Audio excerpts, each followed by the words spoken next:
1 और 2 पर विचार कीजिए।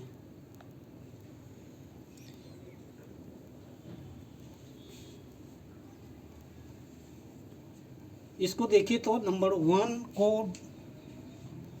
कौन कौन डिवाइड कर सकता है? इसको केवल 1 डिवाइड कर सकता है ना। और 2 को कौन कौन डिवाइड कर सकता है? 1 और 2। 2 को 1 डिवाइड कर सकता है, और इसको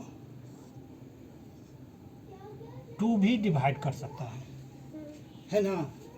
इसको 2 भी डिवाइड कर सकता है।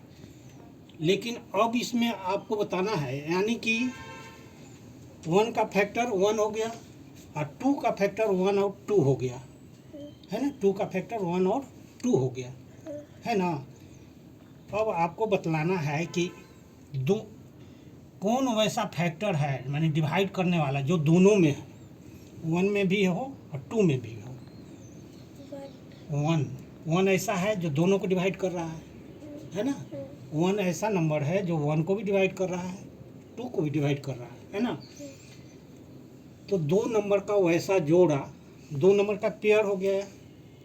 2 नंबर का वैसा पेयर जिसमें कॉमन फैक्टर जो हो यानी सेम फैक्टर जो हो, वह केवल 1 ही हो, 1 के सिवा कोई और न हो, तो वैसे नंबर को क्या बोलते हैं? वैसे नंबर के पेयर को क्या बोलते हैं? को प्राइम नंबर। क्या बोलते हैं? को प्राइम नंबर्स। नंबर्स बोलेंगे क्योंकि पेयर है यार, इसलिए 1 और 2 जो नंबर हो गया, यह कैसा नंबर हो गया? को प्राइम नंबर्स। ये हो गया आपका को प्राइम नंबर्स, है ना।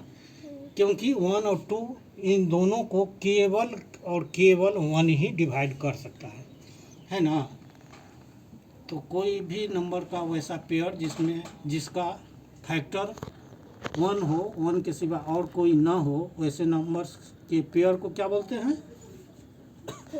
को प्राइम नंबर। जैसे यहाँ पर 1 और 2 हो गया, मान लीजिए 1 है, और एक देखिए एग्जाम्पल 1 और 7 देखिए, तो ये जोड़ा कैसा है?